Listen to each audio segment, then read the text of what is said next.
नमस्ते मित्रों। कथा निधि चैनल पर आपका बहुत बहुत स्वागत है। फिर एक बढ़िया सी कहानी के साथ आपके सामने प्रस्तुत हूँ। हमारी आज की कहानी जानी मानी लेखिका मंगला रामचंद्रन इनके द्वारा लिखी हुई है। कहानी का नाम है दाग। कहानी शुरू करने से पहले एक रिक्वेस्ट, अगर आप मेरे चैनल पर पहली बार आए हैं तो चैनल को ज़रूर सब्सक्राइब कर लीजिएगा और बेल आइकन को ज़रूर दबा दीजिएगा, जिससे आपको मेरी नई कहानी का नोटिफिकेशन तुरंत मिल जाया करेगा। तो चलिए कहानी शुरू करते हैं। मंगला रामचंद्रन इनकी लिखी हुई कहानी दाग। वह दौरे से लौटे ही थे। मैंने अर्दली से चाय बनाने को कहा। वह नहाकर गुसल खाने से निकले।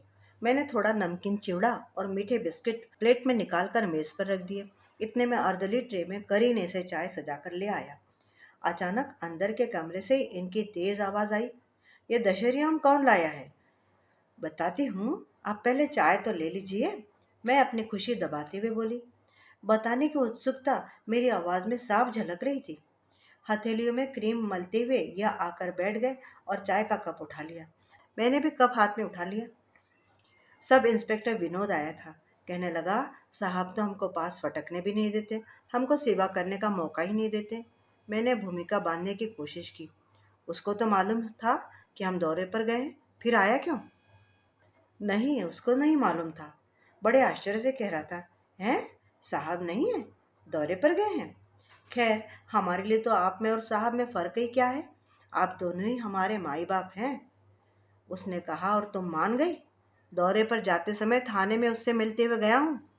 वह जानबूझकर मेरे पीछे आकर आम दे गया है। मेरे सामने तो दुम दबाकर रहता है। जी हाँ, साहब के अलावा मुंह से कुछ निकलता ही नहीं। वो तो चालाक और धूर्त है, पर तुम इतनी नासमझ तो नहीं हो कि उसने दिया और रख लिया। बस, तुम रहे भोलेनाथ। भाई, कोई प्रेम से अपने अधिकारी को भेंट दे रहा है, खुद तो लोगे नहीं, घर आकर दे रहा है, तो भी गलत सलत ही सोचोगे। क्या सभी को ऐसे ही डरा कर रखा है? बेचारे झूठ ना बोले तो क्या करें? डरा कर मैंने रखा है? जिसके मन में मैल न हो, खोट ना हो, वो किसी से क्यों डरेगा? मेरी सेवा करना चाहता है। यदि वास्तव में सेवा करना चाहता है तो दफ्तर के काम में ढील न करता। मामले की तहकीकात करने गया तो गांव के बड़े आदमी के साथ शराब के नशे में डूबकर असली अपराधी को छोड़कर गरीब को पकड़ कर नहीं लाता। उनके चेहरे पर आई कड़वाहट से लग रहा था कि अभी और कड़वाहट उगलेंगे, पर नहीं। एक सांस लेकर ये चुप हो गए। पता नहीं आपके दफ्तर में या आपसे रिश्ते में क्या है, मुझसे तो बहुत आदरपूर्वक बोल रहा था। कहने लगा, आपको दीदी कहूँ तो आप बुरा तो नहीं मानेंगे ना? मेरी कोई बहन नहीं है। दिल ही दिल में रंज होता है, पर आज तक किसी को बहन बनाने की इच्छा ही नहीं। आपको देखा तो लगा मानो आप मेरी सगी बहन है। आप उसकी बहन बनिए या अम्मा, पर याद रखिए, इस बहाने मेरे साथ कोई रिश्ता उसका नहीं हो सकता। बदमाश चाल चलता है। उसको मैं अभी बुलवाता हूँ। सारे आम उसके वापस कर दो उसे। पर काफ़ी आम खत्म हो गए। कुछ तो बच्चों ने और कुछ मैंने खा लिए और थोड़े आसपास बांट भी दिए। मेरी सहमी हुई सी आवाज़ एकदम संभल गई। यदि आम वैसे ही रखे होते तो क्या आप सचमुच वापस कर देते? और नहीं तो क्या, यूं ही बोल रहा हूँ। तुम इतने वर्षों में मुझे पहचान नहीं पाई, इसी बात का तो दुख है। अपने उसूल और आदर्शों को निभा सको, इसमें तुम ही तो सहायता कर सकती हो। इससे ज़्यादा कुछ भी कहना व्यर्थ है। इनकी आवाज़ में थोड़ा दर्द, थोड़ी निराशा थी। बस, आप भी कमाल करते। ज़रा से आम कोई क्या दे गया, सदमे के मारे मानो दिल का दौरा पड़ जाएगा। और भी तो लोग हैं मांग कर लेने वाले। खुद आंखें मूंदे रहते हैं। बीबी पिछवाड़े से मंगवाती है तो अनजान बने रहते हैं। साल भर का गल्ला, रोज की सब्जी भाजी, सूखे मेवे, मौसम के फल, यहाँ तक कि बच्चों के दूध बिस्कुट तक का प्रबंध हो जाता है। इतना मैं बोल कैसे गई, इस यह सोचकर ही मुझे आश्चर्य हो रहा था।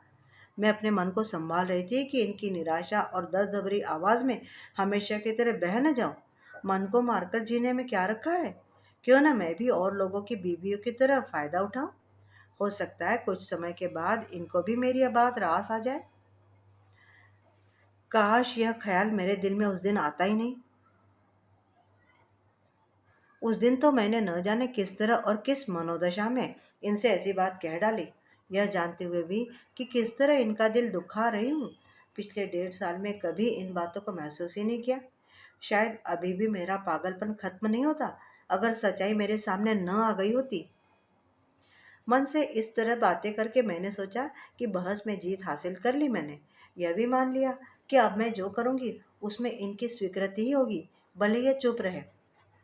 अब तो सोचते हुए भी शर्म आती है, पर उस दिन तो यही लगा था कि मैं इनसे कई गुना अधिक बुद्धिमान हूँ।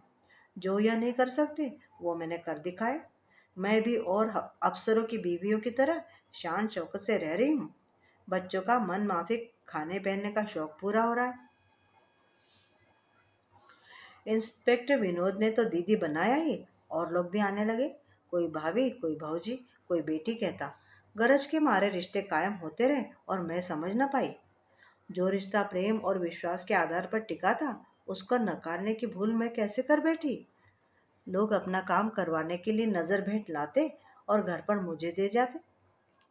दीदी, आप साहब से कहेंगी तो हमारा काम जरूर हो जाएगा। आपकी बात को साहब मना नहीं कर पाएंगे। मेरी तो शायद सोचने समझने की शक्ति खत्म हो गई थी, नहीं तो मैं इन बातों से अपने आप को गौरवान्वित महसूस कैसे करती।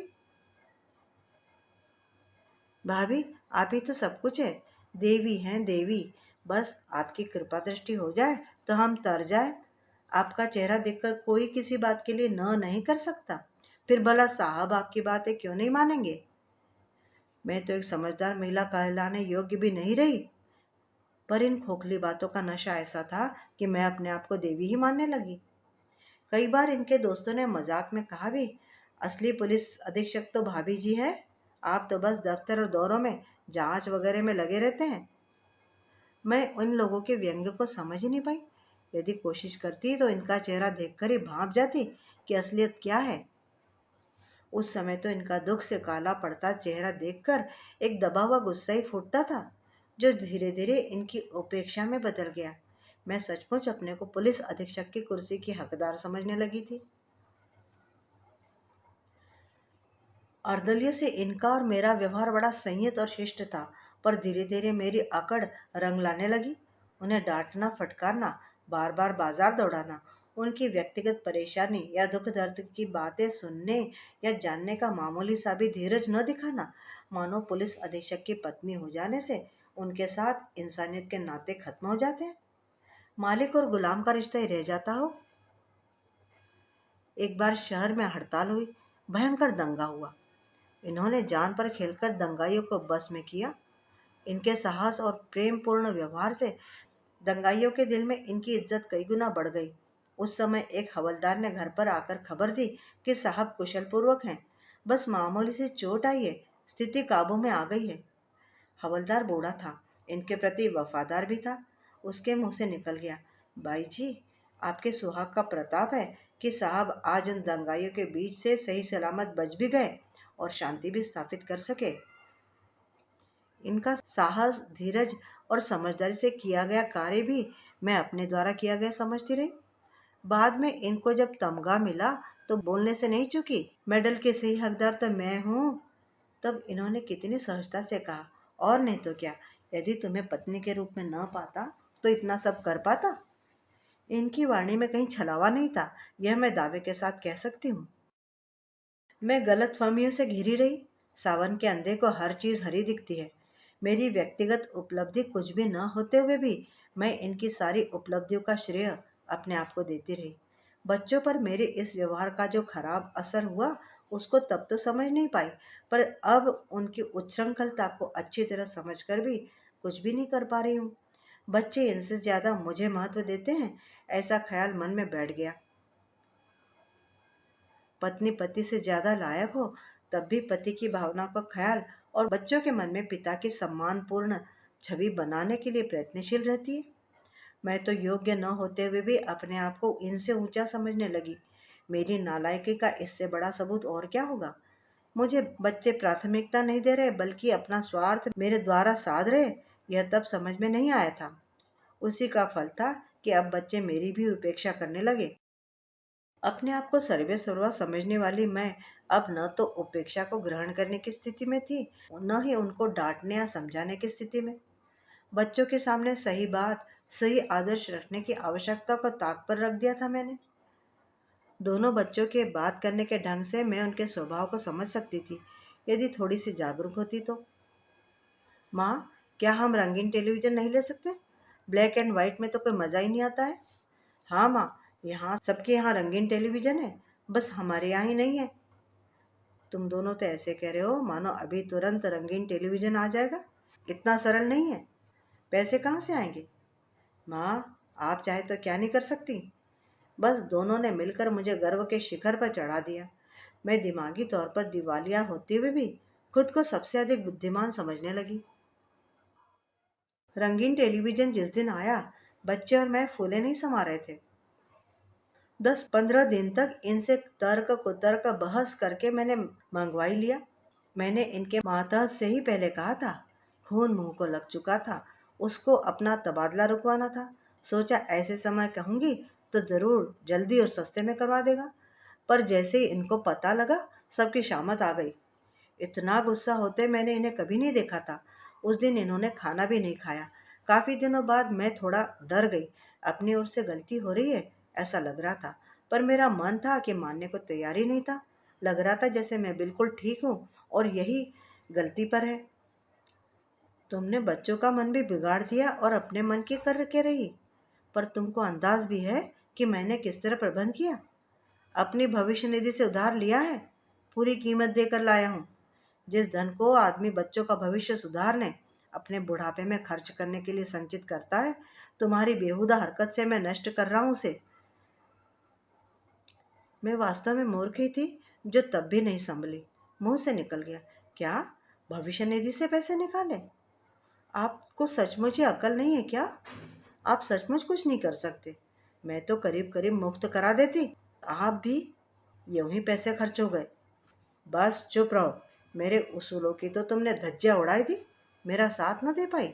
उल्टे मुझे भी गलत बातें सिखाने पर तुली हो। सुना था हर सफल आदमी के पीछे एक स्त्री होती, पर तुमने सिद्ध कर दिया कि असफलता की ओर चरण बढ़ाने के लिए भी पुरुष को स्त्री का साथ ही नहीं, संरक्षण भी मिल सकता है।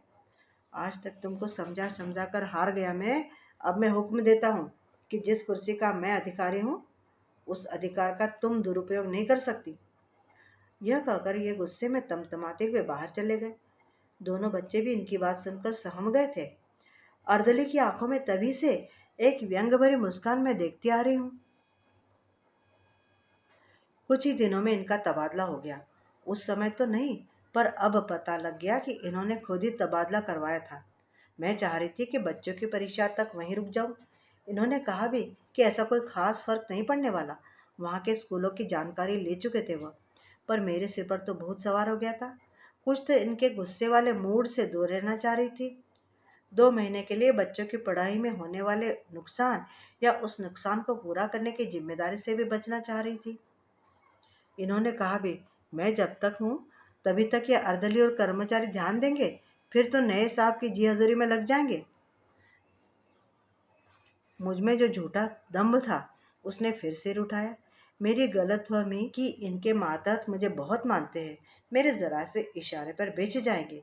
इसलिए इनके बहुत मना करने पर भी और समझाने पर भी मैं इनके साथ नहीं गई, वहीं रुक गई।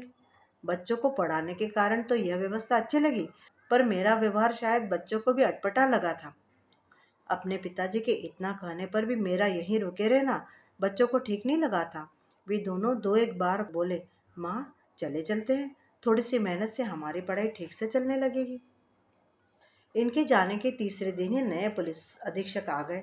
एक बूढ़ा अर्दली हमारे पास रह गया, जो करीब करीब किसी काम का न था। सारा काम खुद ही करना पड़ रहा था। खींच के मारे उस बूढ़े अर्दली पर जब तब गुस्सा निकलता। वह भी अब किसी तरह सहन नहीं करता था। साहब तो हमेशा से ही बहुत मधुरता और प्यार से बोलते थे। मैं भी पहले मीठे स्वभाव की ही थी। अब क्यों सहेगा जब साहब कोई और हो? अब तो कहीं से जरा भी आसरा नहीं था। कोई झांक कर भी न देखता। फोन भी नहीं रह गया था कि किसी इंस्पेक्टर या सब इंस्पेक्टर को बुलाकर कोई काम बता सकूं। मैं जिस प्राप्त के बारे में सोच सोच कर खुश हुआ करती थी, वह मेरा खुद का व्यक्तिगत नहीं था। यह समझने में ज़रूर मुझसे देर हो गई और भूल हो गई। मेरा आदर सम्मान होता रहा था इनकी पत्नी होने के कारण, और मुझे भी इन पर बड़ा अभिमान था। सिवा इन बीच के कुछ दिनों के, जब मैंने अपने आप को इसका हकदार माना था।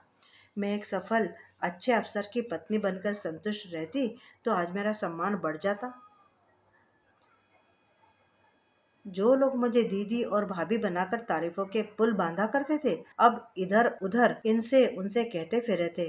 अजीब, सब दूसरों की आंखों में धूल झोंकने वाली करतूत है।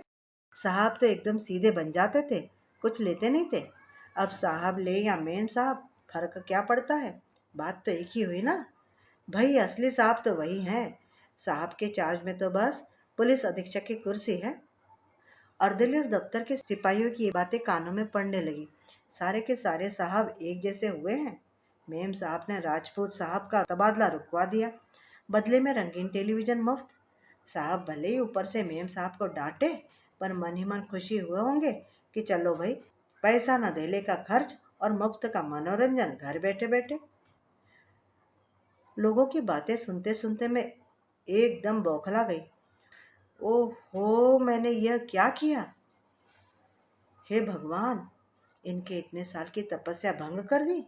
इनके 10,000 रुपयों का नुकसान कराया और नाम भी खराब करवा लिया। किस किस का मुंह बंद करूं, किस किस को अपनी सफाई देती फिरूं कि टेलीविजन हमने अपने खुद के पैसों से खरीदा है। वे 2-3 महीने मेरे और बच्चों के कैसे कटे, सिर्फ हम ही जानते हैं। मैंने तो टेलीविजन की ओर देखना तक छोड़ दिया। उसको देखकर ना जाने कैसा दर्द उठता है। बच्चों के पर्चे भी ज़्यादा अच्छे नहीं हुए। मेरी नादानी से एक ऐसा नुकसान हुआ था जिसकी भरपाई मुश्किल लगती रही। इनके पास पहुंचकर मैंने अपने किए पर पश्चाताप जाहिर किया। भविष्य में दोबारा ऐसी गलती न होने देने का वादा भी किया। इनका इतना ही कहना था। हम अपराधी को पकड़ते हैं, इल्ज़ाम लगाकर जेल भेजते हैं कि वह अपने किए की सज़ा भुगतने के बाद एक अच्छे नागरिक का जीवन जी सके। उनको इसका मौका मिलता है। हम सरकारी कर्मचारी, वो भी खासकर पुलिस में, साफ सुथरों को भी दाग लगा ही माना जाता है। फिर एक बार की गलती हमेशा के लिए कलंकित कर जाती है। हर तबादले पर हमारे पहुंचने से पहले उसकी ख्याति पहुंच जाती है। उस दाग को दुनिया की कोई जेल नहीं मिटा सकती। उस दाग को दुनिया की कोई जेल नहीं मिटा सकती। तो मित्रों, अभी आप सुन रहे थे जानी मानी लेखिका मंगला रामचंद्रन द्वारा लिखी हुई कहानी दाग। उम्मीद करती हूँ कि कहानी आपको ज़रूर पसंद आई होगी। कमेंट करके बताइएगा ज़रूर कि क्या आपको मैडम का अच्छा लगा, सही लगा, या फिर उनके पतिदेव सही थे। चैनल पे नए हो तो चैनल को सब्सक्राइब करना ज़रा भी ना भूलिएगा। मिलती हूँ जल्दी ही एक और बढ़िया सी कहानी के साथ।